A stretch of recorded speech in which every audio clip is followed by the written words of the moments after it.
नमस्कार साथियों, मैं इस बीच में ही आपका स्वागत करता हूँ अपने YouTube चैनल पर। आज हम लोग करने वाले हैं साथियों, आज हम लोग पढ़ेंगे कि जो आयनिक कंपाउंड होते हैं उनकी प्रॉपर्टीज़ क्या क्या हैं, कैसे हमें उनका यूज़ करना है। ठीक है।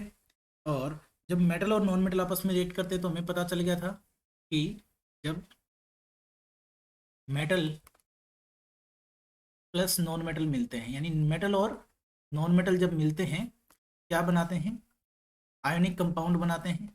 आयनिक कंपाउंड जो होते हैं, ठीक है, आयनिक कंपाउंड्स जो होते हैं इनके बीच में क्या होता है, strong electrostatic force of attraction होता है। क्या होता है? Strong electrostatic force of attraction होता है।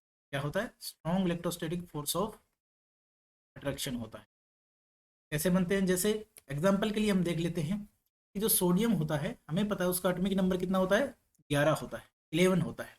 अगर हम इसकी इलेक्ट्रॉनिक कॉन्फ़िगरेशन लिखना चाहें के एल एम शेल में, तो सोडियम में 2, 8 और 1 आएगा, यानी इसकी वैलेंस शेल में एक इलेक्ट्रॉन है। ये अपने आप को स्टेबल करने के लिए क्या करता है, एक इलेक्ट्रॉन को लूज कर सकता है। कैसे लूज कर सकता है? सोडियम एक इलेक्ट्रॉन खो देता है, एक इलेक्ट्रॉन लूज करके किस में कन्वर्ट हो जाता है, Na प्लस आयन में कन्वर्ट हो जाता है, Na प्लस आयन में कन्वर्ट हो सकता है। सेम इसी तरह क्लोरीन जो है उसका एटॉमिक नंबर कितना है, 17 है। क्लोरीन का एटॉमिक नंबर कितना है, 17 है। क्लोरीन की अगर हम इलेक्ट्रॉनिक कॉन्फ़िगरेशन लिखना चाहिए के एल और एम शेल में 2, 8 एंड 7 है, तो क्लोरीन को की वैलेंस शेल में कितने इलेक्ट्रॉन है, 7 इलेक्ट्रॉन है इसकी वैलेंस शेल में। इसको अपना ऑक्टेट कंप्लीट करने के लिए एक इलेक्ट्रॉन चाहिए। क्लोरीन क्या कर सकता है, क्लोरीन एक इलेक्ट्रॉन गेन कर सकता है। क्लोरीन क्या कर सकता है, एक इलेक्ट्रॉन गेन कर सकता है, और किस में कन्वर्ट हो जाएगा, क्लोराइड आयन में। यहाँ तो लॉस हुआ इलेक्ट्रॉन का, लॉस ऑफ इलेक्ट्रॉन हुआ, और यहाँ पर हुआ गेन ऑफ इलेक्ट्रॉन। क्या हुआ? गेन ऑफ इलेक्ट्रॉन हुआ। इसी प्रकार जो एक इलेक्ट्रॉन सोडियम ने छोड़ा होगा वही एक इलेक्ट्रॉन कौन गेन कर लेता है, क्लोरीन गेन कर लेता है। अब मान लेते हैं कि मैं इसको क्रॉस से दिखा देता हूँ, ये क्लोरीन के वैलेंस शेल के इलेक्ट्रॉन है। हम लुईस डॉट स्ट्रक्चर की बात कर रहे हैं। ठीक है, किसकी बात कर रहे हैं, लुईस डॉट स्ट्रक्चर की। मैं उनको सिर्फ किससे दिखा रहा हूँ, क्रॉस से दिखा रहा हूँ। तो यही एक जो इलेक्ट्रॉन है वो कौन गेन कर लेता है, इसी एक इलेक्ट्रॉन को गेन कर लेता है कौन, क्लोरीन गेन कर लेता है, और क्या बनाता है, सोडियम क्लोराइड बना लेता है। क्या बना लेता है, सोडियम क्लोराइड बना लेता है। ठीक है? मैं इसे एक इलेक्ट्रॉन को क्रॉस से दिखा रहा हूँ, सोडियम। ऐसे ही मैं क्लोरीन को दिखा रहा हूँ, क्लोरीन के पास अपने अब 8 इलेक्ट्रॉन जो है हो जाएंगे। एक इलेक्ट्रॉन को मैंने डॉट से दिखा दिया जो उसने उससे गेन किया, बाकी सारे इलेक्ट्रॉन मैं इसके क्रॉस से दिखा रहा हूँ। ठीक है। अब जैसा कि आपने देखा सोडियम, ये Na प्लस चार्ज आ गया इसके ऊपर, सोडियम के ऊपर, और क्लोरीन पे माइनस का चार्ज आ गया, यानी आपका कंपाउंड जो बना वो क्या बना, NaCl। और NaCl कैसा, एक आयोनिक कंपाउंड है। अब जो आयोनिक कंपाउंड होते हैं इन्हें ही हम क्या कहते हैं, इलेक्ट्रोवेलेंट कंपाउंड भी कहते हैं। क्या कहते हैं, इलेक्ट्रोवेलेंट कंपाउंड भी कहते हैं, यानी आयनिक बॉन्ड को ही हम क्या कहते हैं, इलेक्ट्रोवेलेंट बॉन्ड भी कह देते हैं साथियों। ठीक है। अब ये जो आयनिक कंपाउंड बने हैं, इसी तरीके से एक और एग्जांपल भी ले सकते हैं हम, MgCl2 भी एक आयनिक कंपाउंड है, वो भी इसी तरीके से बनता है। ठीक है। नेक्स्ट स्लाइड पे चलते हैं। अब देखते हैं हमारे पास कि जो ये आयनिक कंपाउंड है इनकी प्रॉपर्टीज क्या है। हम इनकी प्रॉपर्टीज के बारे में बात करेंगे, प्रॉपर्टीज ऑफ आयनिक, या फिर हम इन्हें कहते हैं electrovalent compound, electrovalent compounds. Ionic compounds या फिर इलेक्ट्रोवेलेंट कंपाउंड्स की क्या है, हम प्रॉपर्टीज डिस्कस करने वाले हैं। ठीक है। मान लीजिए पहली जो प्रॉपर्टी है, मैं फिजिकल प्रॉपर्टीज की बात कर रहा हूँ। किसकी बात कर रहा हूँ, फिजिकल प्रॉपर्टी, फिजिकल प्रॉपर्टीज की बात कर रहा हूँ। ठीक है। अगर हम फिजिकल प्रॉपर्टीज की बात करें, फिजिकल नेचर जो होता है, ये क्या होते हैं, सॉलिड होते हैं। कैसे दिखाई देते हैं हमें, सॉलिड होते हैं। कैसे होते हैं, जनरली सॉलिड होते हैं, एंड हार्ड भी होते हैं, और कुछ हद तक हार्ड होते हैं। जैसे हमने नमक देखा है, NaCl जो है कॉमन सोल्ट है, घर पे मिलता है नमक। ऐसा क्यों होता है, due to strong force of attraction, strong electrostatic force of attraction की वजह से, strong electrostatic force of attraction की वजह से ऐसा होता है। ये हार्ड क्यों होते हैं, क्योंकि इनके अंदर क्या होता है, strong electrostatic force of attraction होता है। ये जनरली ब्रिटल होते हैं। क्या होते हैं, जनरली कैसे होते हैं, ये जनरली कैसे होते हैं, ब्रिटल होते हैं। ब्रिटल इसका मतलब क्या है, जब इनके ऊपर हम फोर्स अप्लाई करेंगे तो ये टुकड़ों में टूट जाएंगे। ठीक है, कैसे हो जाएंगे, टुकड़ों में टूट जाएंगे, टुकड़ों में टूट जाते हैं, ठीक है, टुकड़ों में टूट जाते हैं, ब्रिटल इन नेचर होते हैं। उसके बाद जो है हम इनके मेल्टिंग और बॉइलिंग पॉइंट के बारे में बात करेंगे, इसके बारे में बात करेंगे, melting and boiling point, melting and boiling point, boiling, melting and boiling point के बारे में बात करें, यानी गलनांक के बारे में बात करें, अगर इनके क्वथनांक और गलनांक के बारे में बात करें तो हम क्या कहते हैं कि इनका मेल्टिंग एंड बॉइलिंग पॉइंट क्या होता है, they have high melting and boiling point, क्या होता है, high melting point and boiling point. अब ऐसा क्यों होता है कि इनका melting and boiling point high होता है, क्योंकि कंसिडरेबल अमाउंट ऑफ एनर्जी की जरूरत पड़ती है, क्यों, because considerable amount of energy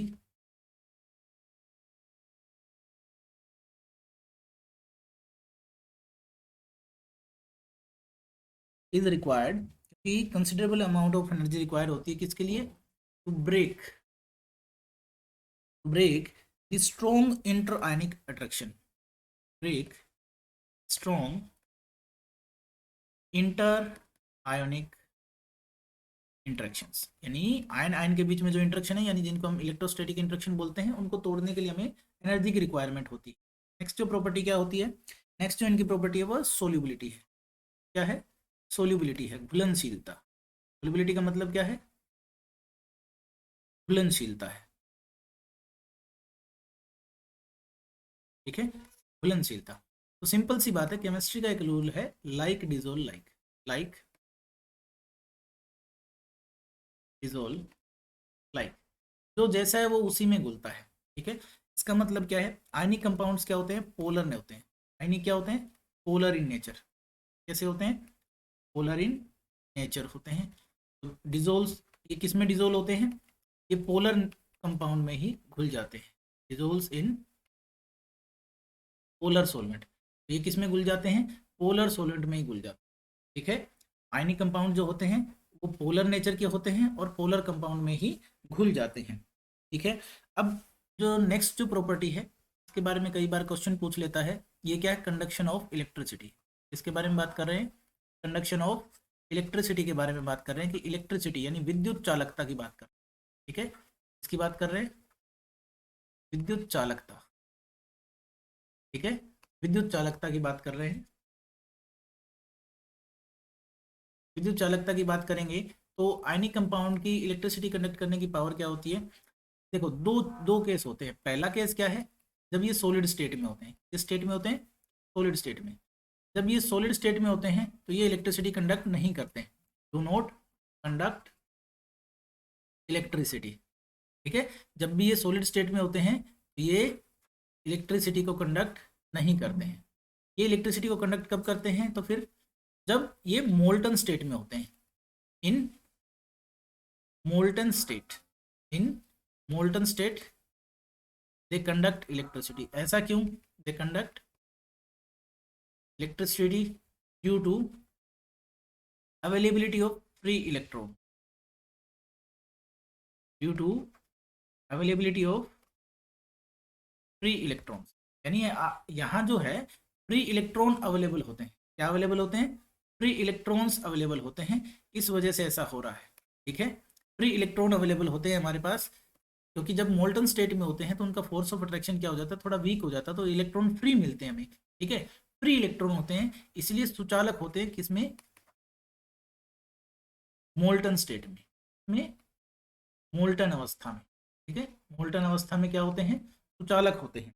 उसके बाद हम बात करते हैं कि मेटल जो है, नेक्स्ट जो है हमारा, उसमें हम बात कर लेते हैं कि जो मेटल है वो कैसे मिलता है, ठीक है।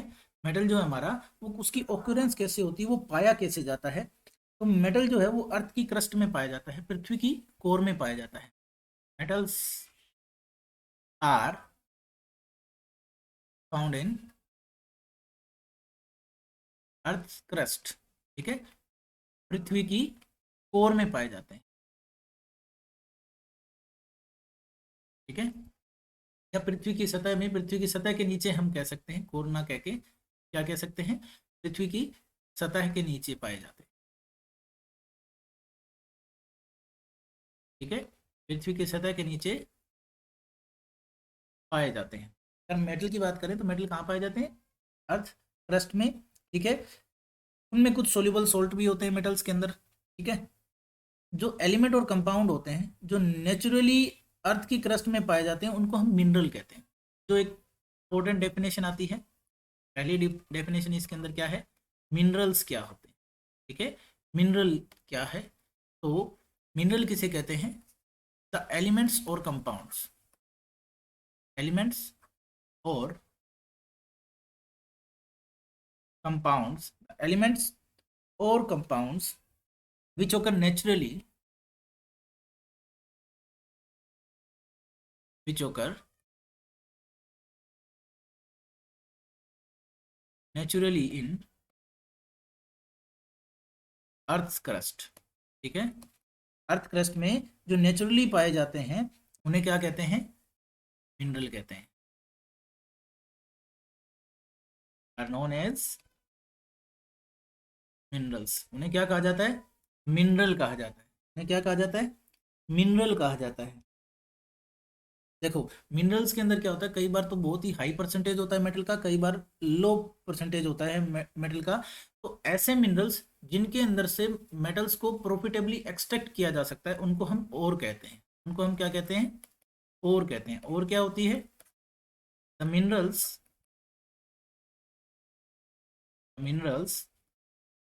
From which the metals can be extracted, can be extracted profitably and easily are known as ore। उनको हम क्या कहते हैं? ओर कहते हैं, ठीक है।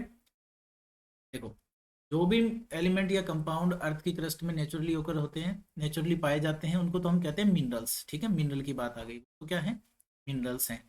अब ऐसे कंपाउंड जो है, ऐसे कंपाउंड जो कि कैसे, ऐसे कंपाउंड जिनको हम प्रॉफिटेबली एक्सट्रैक्ट कर सकते हैं अर्थ क्रस्ट में से, उनको हम क्या कहते हैं? ओर कहते हैं। उनको हम क्या कहते हैं? ओर कहते हैं, ठीक है। अब एक बात देखो, जितने भी मिनरल्स है ना, जितने भी ओर हैं वो सब के सब मिनरल है। देखो जितने भी ओर है, all ores are minerals but all minerals are not ores, ठीक है।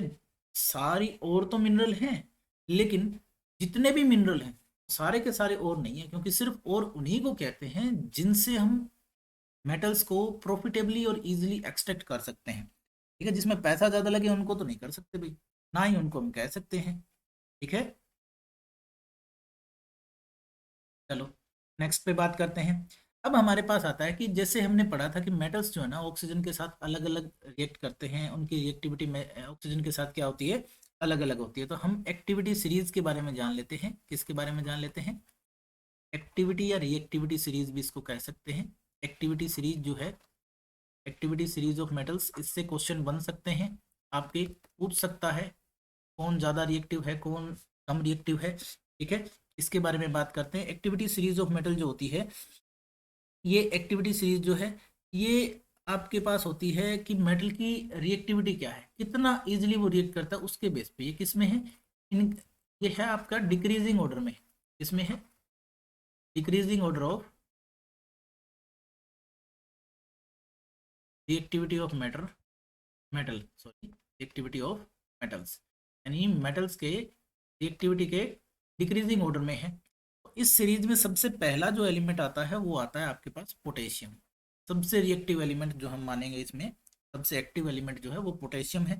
उसके बाद बारी आती है साथियों सोडियम की, फिर बारी आती है कैल्शियम की, फिर कैल्शियम के बाद बारी आती है मैग्नीशियम की, और मैग्नीशियम के बाद बारी आती है एल्यूमिनियम की। ये जो है ये हाईली रिएक्टिव मेटल्स हैं। क्या है? हाईली रिएक्टिव मेटल्स हम इनको कह सकते हैं। और जो हाईली रिएक्टिव मेटल्स होते हैं उनको हम एक्सट्रैक्ट करते हैं, एक्सट्रैक्टेड बाई इलेक्ट्रोलिसिस। किससे एक्सट्रैक्ट करते हैं? इलेक्ट्रोलिसिस से। यानी इलेक्ट्रोलाइसिस प्रोसेस से हम उनको एक्सट्रैक्ट करते हैं। उसके बाद नंबर आता है जिंक का, फिर आता है आयरन का, फिर आता है लेड का, पीबी यानी कि लेड है, और उसके बाद आता है कॉपर का। ये मॉडरेटली रिएक्टिव एलिमेंट होते हैं। कैसे होते हैं? मॉडरेटली रिएक्टिव एलिमेंट्स हम इनको कह सकते हैं, मेटल्स हम कह सकते हैं, मॉडरेटली रिएक्टिव मेटल्स ही कहते हैं। हम मेटल्स के बारे में पढ़ रहे हैं, यहाँ पर हम मेटल ही लिख देंगे, मॉडरेटली रिएक्टिव मेटल्स हम इनको कह देंगे। ठीक है, इनको हम कैसे एक्सट्रैक्ट करते हैं? इनका जो एक्सट्रैक्शन है, इनका जो एक्सट्रैक्शन है वो कैसे होता है? By reduction. ठीक है, रिडक्शन के थ्रू होगा यूजिंग कार्बन। जब हम रिडक्शन करेंगे किसको यूज करके? कार्बन को यूज करके। ठीक है, रिडक्शन से।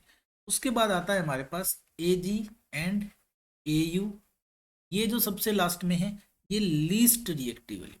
ये क्या है? लीस्ट रिएक्टिव मेटल्स है, लीस्ट रिएक्टिव, इसीलिए इनकी क्या बनती है? ज्वेलरी बनती है। लीस्ट रिएक्टिव मेटल्स हैं, ये नेटिव स्टेट में ही पाए जाते हैं। ये कैसे पाए जाते हैं? Found in their native state. वो अपनी अपनी नेटिव स्टेट में पाए जाते हैं। नेटिव स्टेट का मतलब ये वो अवस्था होती है जिसमें ये हमें एक्चुअली मिलते हैं, यानी अर्थ क्रस्ट में एज इट इज मिलते हैं ना। और जो आपका चांदी है ना, वो अर्थ क्रस्ट में हमें एज इट इज मिलते हैं। एजी का मतलब गोल्ड होता है, एयू का एजी का मतलब सिल्वर होता है, और इसका एयू का मतलब गोल्ड होता है। एजी का मतलब है सिल्वर यानी कि चांदी है, और एयू का मतलब होता है गोल्ड आपका, यानी कि ये सोना है। सोना और चांदी आपको अर्थ क्रस्ट में एज इट इज मिलते हैं, यानी अपनी नेटिव फॉर्म में मिलते हैं। जिस फॉर्म में हम यूज कर रहे होते हैं उसी फॉर्म में हमें मिल जाते हैं। ठीक है, अब इन ओर्स से मेटल्स कैसे एक्सट्रैक्ट किए जाते हैं? तो सबसे पहला जो तरीका है, सबसे पहले हम करते हैं एनरिचमेंट ऑफ ओर्स। क्या क्या क्या करते हैं? Enrichment of ore. Enrichment of ore का मतलब क्या होता है? एनरिचमेंट ऑफ ओर्स में आप क्या करते हैं? जो भी ओर आप अर्थ क्रस्ट से माइन करते हैं उनके साथ लार्ज अमाउंट ऑफ इम्प्योरिटी होती है, जिनको हम गैंग कहते हैं। अब ठीक है, इसमें एक डेफिनेशन लिख लेते हैं, क्या है कि गैंग क्या होती है? गैंग क्या होती है? large amount of impurities, large amount of impurities present in mind ores. इसके अंदर, ओर के अंदर जो अशुद्धताएं होती हैं, ये क्या होती हैं? अशुद्धियां। ठीक है, अशुद्धियां जो है उन्हें क्या कहते हैं? गैंग कहते हैं। ओर के अंदर जो भी अशुद्धि पाई जाएगी उसे हम क्या कह देंगे? गैंग कह देंगे। ठीक है, तो इन गैंग से हमें सेपरेट करना होता है, ये इम्प्योरिटी रिमूव करनी पड़ेगी। जब हम मेटल का एक्सट्रैक्शन करेंगे अर्थ क्रस्ट से तो उनको रिमूव करना पड़ता है। तो ये जो प्रोसेस होती है उसी को हम क्या कहते हैं? एनरिचमेंट ऑफ ओर्स कहते हैं। ठीक है, इसी को हम क्या कहते हैं? एनरिचमेंट ऑफ ओर कहते हैं। ठीक है, the process use for removing the gangue from the ore is known as enrichment of ores. ठीक है, यही प्रोसेस हमारी एनरिचमेंट ऑफ ओर होती है। बहुत सारी अलग अलग टेक्निक हम यूज करते हैं। तो सबसे पहली जो टेक्निक होगी, या सबसे पहली जो कैटेगरी है हमारे पास एलिमेंट्स की, वो क्या है? हम बात करेंगे extracting metals in low activity series. ठीक है, एक्सट्रैक्टिंग मेटल्स इन लो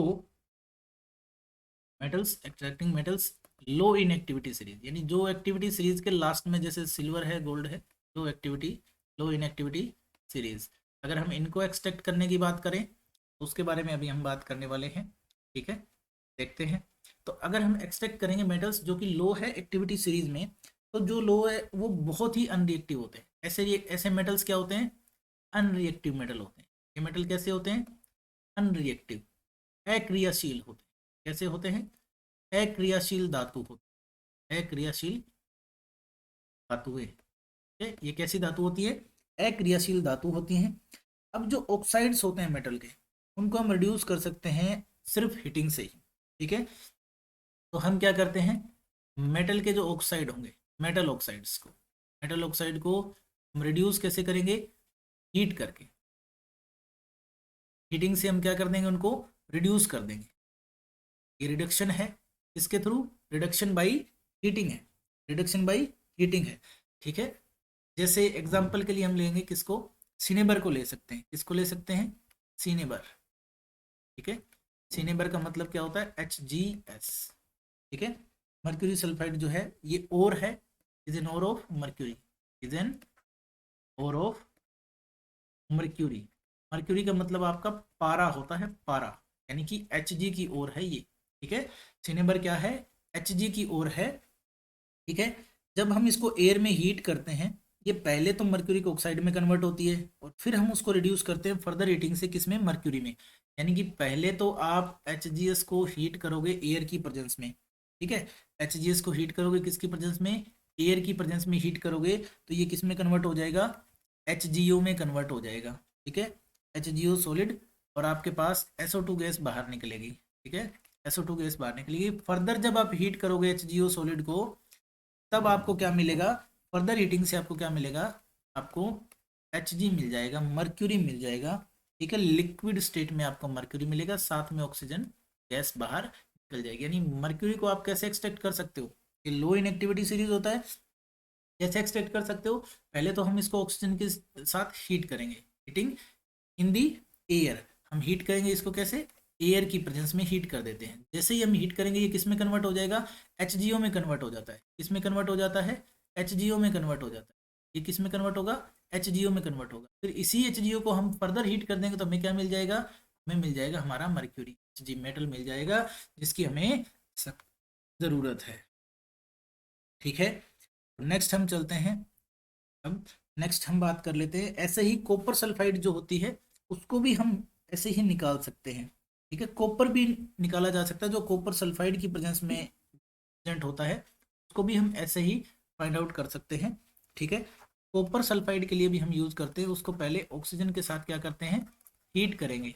ठीक है, ऑक्सीजन के साथ यानी एयर की प्रेजेंस में हम उसको हीट करेंगे, तो हमें क्या मिल जाएगा, Cu2O मिल जाएगा। क्या मिल जाएगा, कॉपर ऑक्साइड, प्लस में क्या मिलेगा, SO2 गैस मिल जाएगी। ठीक है, हमें मिलेगा कॉपर ऑक्साइड जो कि सॉलिड होता है, और SO2 गैस मिल जाएगी। अब जो कॉपर ऑक्साइड है हम इसको फिर से थोड़ी सी Cu2S के साथ हीट करेंगे। फिर से क्या करेंगे, फर्दर हीटिंग देंगे, किसके साथ, थोड़ी सी Cu2S के साथ हीट करेंगे, तो हमारे पास मिल जाएगा हमें कॉपर सॉलिड स्टेट में, और साथ में SO2 गैस बाहर निकल जाएगी। हमें जो चाहिए था वो मेटल हमें मिल जाता है, कौन, कॉपर सॉलिड स्टेट के अंदर।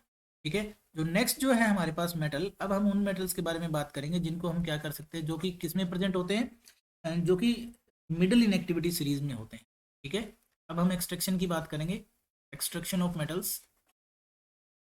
Extraction of metals in middle in activity series, जो कि एक्टिविटी सीरीज के कहाँ है, बीच में है, मिडल इन एक्टिविटी सीरीज बिल्कुल बीच में है। ठीक है, एक्टिविटी सीरीज के जो बिल्कुल बीच में है हम उनकी बात करेंगे।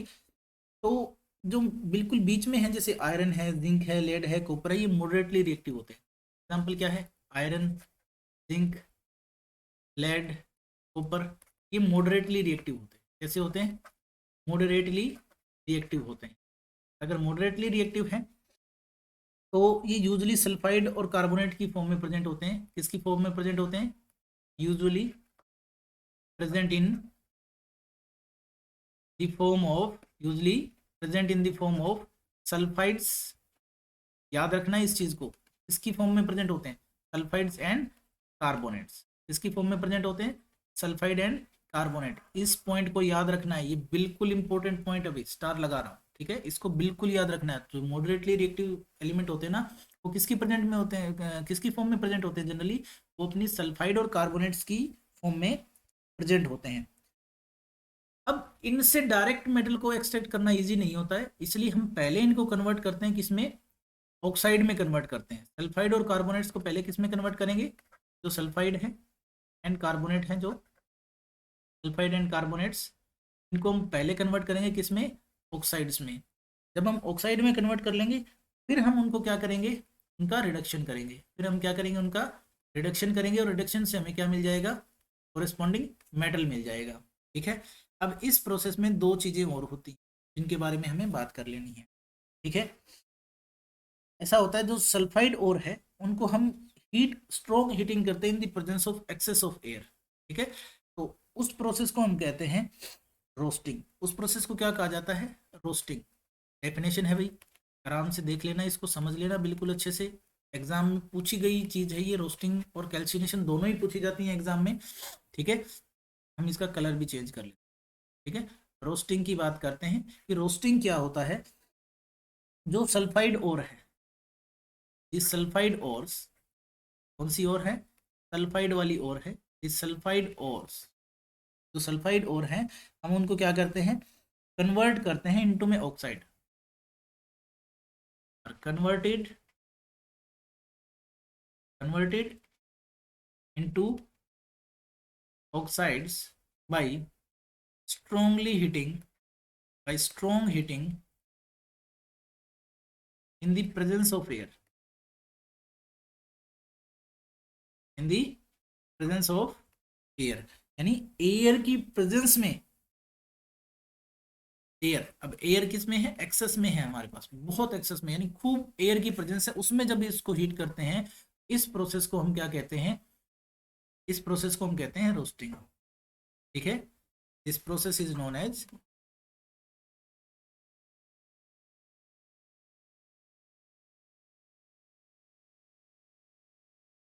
इस प्रोसेस को क्या कहा जाता है? रोस्टिंग कहा जाता है साथियों। इस प्रोसेस को क्या कहा जाता है? रोस्टिंग कहा जाता है। जैसे एग्जांपल के लिए हम लिख लेते हैं, जिंक सल्फाइड जो होता है वो सॉलिड फॉर्म में प्रेजेंट होता है, सल्फाइड और है। हम उसको ऑक्सीजन की प्रेजेंस में हीट करते हैं, यानी ऑक्सीजन की प्रेजेंस में हम क्या करते हैं? हीट करते हैं उसको। स्ट्रॉन्ग हीटिंग होती है, फुल एक्सेस ऑफ ऑक्सीजन में जब हम इसको हीट करते हैं तो ये कन्वर्ट हो जाता है किसके अंदर? ZnO सॉलिड के अंदर, यानी जिंक ऑक्साइड के अंदर कन्वर्ट हो जाता है। ठीक है, और वो SO2 गैस में कन्वर्ट हो जाता है। ठीक है, जिंक ऑक्साइड की फॉर्म में ये कन्वर्ट हो जाता है। तो ये है ऑक्साइड में कन्वर्ट करने के लिए जब भी हम सल्फाइड को हीट करते हैं in the presence of excess of air, उसको हम क्या कहते हैं? उसको हम कहते हैं रोस्टिंग। उसको हम क्या कहते हैं साथियों? रोस्टिंग कहते हैं। तो जो नेक्स्ट हमारी प्रोसेस है उसको हम कहते हैं कैल्सिनेशन। एक दूसरी जो प्रोसेस है उसको हम कहते हैं क्या? कैल्सिनेशन कहते हैं। अब कैल्सिनेशन का मतलब क्या है? कैल्सिनेशन का मतलब क्या है कि जब हम कार्बोनेट ओर को कन्वर्ट करते हैं ऑक्साइड में, इसको कार्बोनेट ओर को, carbonate ores are converted into oxides by strong heating in the absence, in absence, या फिर आप कह सकते हो कि limited supply of air, limited supply of air, या फिर आप कह सकते हो ऑक्सीजन। और इसी प्रोसेस को हम क्या कहते हैं? इस process is known as calcination. इस प्रोसेस को हम क्या कहते हैं? कैल्सिनेशन कहते हैं। क्या कहते हैं? कैल्सिनेशन कहते हैं। एग्जाम्पल के लिए हम क्या लेते हैं कि जिंक कार्बोनेट, जिंक की ओर है, जिंक कार्बोनेट की प्रेजेंस में रहता है। ठीक है, हम इसको हीट करते हैं इन दी एब्सेंस ऑफ एयर। जब हम हीट करते हैं तो ये किस में कन्वर्ट होता है? जिंक ऑक्साइड में कन्वर्ट हो जाता है। प्लस में हमारे पास CO2 रिलीज हो जाती है। प्लस में हमारे पास क्या रिलीज हो जाती है? CO2 रिलीज हो जाती है। ठीक है, अब इसी से रिलेटेड एक और इम्पोर्टेंट एक केमिकल रिएक्शन है, इम्पोर्टेंट है, वेरी इंपॉर्टेंट है, बहुत इंपॉर्टेंट है ये वाली रिएक्शन। इसको हम बोलते हैं थर्मिट रिएक्शन। क्या बोलते हैं? थर्मिट रिएक्शन या थर्माइट रिएक्शन भी हम इसको कह देते हैं। ये किस में यूज होती है? It is use to weld, यानी वेल्डिंग में यूज की जाती है। It is use to weld the cracked railway tracks. इतनी इंपॉर्टेंट है भाई। रेलवे, जो रेलवे लाइन जो होती हैं उनमें जो क्रैक आ जाते हैं उनको ठीक करने के लिए, उनको वेल्ड करने के लिए किसकी यूज की, कौन सी रिएक्शन यूज की जाती है? थर्मिट रिएक्शन यूज की जाती है। बहुत इंपॉर्टेंट रिएक्शन है, आपको इसको ध्यान में ही रखना है। होता क्या है? Fe2O3 जो होता है, आयरन का जो ऑक्साइड होता है, वो किसके साथ रिएक्ट करता है? वो एल्यूमिनियम के साथ रिएक्ट करता है, सॉलिड एल्यूमिनियम में। क्या होता है? हम एल्यूमिनियम की रिएक्शन करवाते हैं। ठीक है, रेलवे ट्रैक्स को ज्वाइन करने के लिए और क्रैक मशीन पार्ट को ज्वाइन करने के लिए हम इसी का यूज करते हैं। ठीक है, तो ये किस में कन्वर्ट हो जाता है? F सॉलिड में कन्वर्ट हो जाता है, ठीक है, सॉरी लिक्विड में, जो आयरन होगा वो लिक्विड फॉर्म में होगा क्योंकि हीट हो जाएगा ना, गर्म रहेगा, लिक्विड फॉर्म में रहेगा। और साथ में आपको Al2O3 यानी एल्यूमिनियम ट्राइऑक्साइड मिलेगा सॉलिड, और प्लस में बहुत सारी हीट इस रिएक्शन में रिलीज होती है। प्लस में क्या होता है, बहुत सारी हीट इस रिएक्शन में रिलीज होती है। तो इस रिएक्शन को हम कहते हैं थर्मिट रिएक्शन। कहाँ यूज की जाती है, वेल्डिंग पर्पज के लिए यूज की जाती है, to weld the crack railway tracks या मशीनरी पार्ट जो होते हैं उनको वेल्ड करने के लिए इसका हम यूज करते हैं, ठीक है। तो नेक्स्ट पे बढ़ते हैं साथियों। नेक्स्ट जो हमारे पास है, नेक्स्ट जो है हमारे पास वो है एक्सट्रैक्शन ऑफ मेटल्स। क्या है, एक्सट्रैक्शन ऑफ मेटल्स।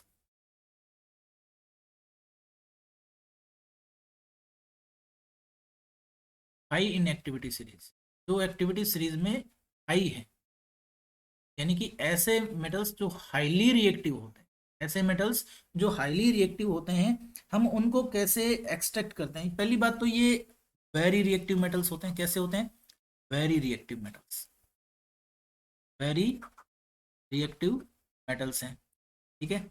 अब दूसरी बात क्या है, ये उनके कंपाउंड से सीधे हीटिंग के थ्रू ऑब्टेन नहीं किए जा सकते। जैसे कार्बन के साथ हम रिडक्शन करवा रहे थे ना, हीटिंग विद कार्बन, कार्बन के साथ हीट करके हम रिड्यूस करवा रहे थे और फिर हमें मेटल मिल रहा था। तो इनको हम डायरेक्ट वैसे नहीं कर सकते हैं, ठीक है, इनको हम डायरेक्ट वैसे नहीं ले सकते हैं।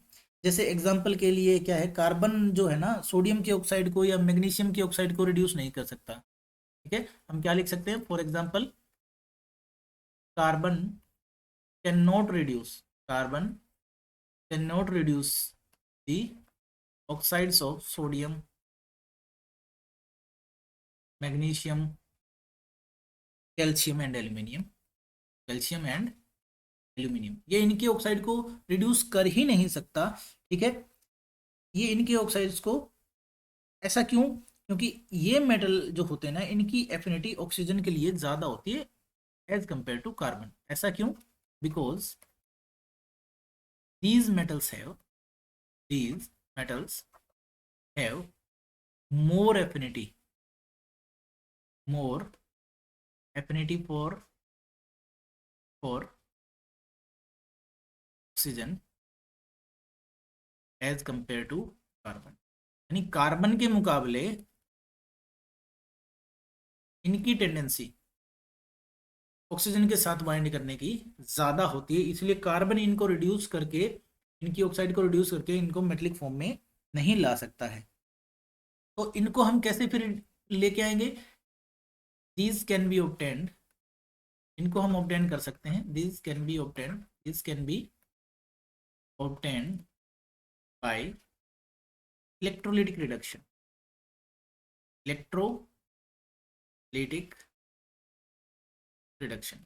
हम इनको इलेक्ट्रोलिटिक रिडक्शन के थ्रू तो हम इनको क्या कर सकते हैं, रिड्यूस करके सोडियम, मैग्नीशियम और कैल्शियम को ऑब्टेन कर सकते हैं। अब जैसे सोडियम है, मैग्नीशियम है और आपका कैल्शियम है, ये मोल्टन स्टेट में हम इनको यूज कर सकते हैं। मोल्टन जो क्लोराइड्स हैं इनके, मोल्टन क्लोराइड से हम इनको एक्सट्रैक्ट कर सकते हैं। किससे कर सकते हैं, मोल्टन क्लोराइड से एक्सेप्ट इनको हम एक्सट्रैक्ट कर सकते हैं। कैसे, देखो, एक तो सेल जो होगा हमारा इलेक्ट्रोलिटिक रिडक्शन में, कुछ एक तो एनोड पे रिएक्शन होगी और दूसरी रिएक्शन कहाँ पे होगी, कैथोड पे होगी, ठीक है। एनोड के ऊपर आपका क्या हो जाएगा, मेटल जाके डिपॉजिट हो जाएगा। एनोड के ऊपर क्या आ जाएगा, मेटल, आप मेटल जो है, सॉरी मेटल जो है वो कैथोड पे डिपॉजिट हो जाएगा। फिर कहाँ डिपॉजिट हो जाएगा, कैथोड पे डिपॉजिट हो जाएगा, ठीक है। मेटल जो होगा वो तो किसके ऊपर जाएगा, कैथोड के ऊपर, ठीक है। और जो आपका नॉन मेटल पार्ट है, नॉन मेटल पार्ट है या कोई गैस है या कोई भी बाई प्रोडक्ट है, वो किधर निकलेगा, बाकी का वो एनोड के ऊपर निकल जाएगा, ठीक है। मेटल मेन हमारे लिए क्या है कि मेटल कहाँ निकलेगा, तो मेटल निकलेगा किसके ऊपर, कैथोड के ऊपर निकलेगा, ठीक है।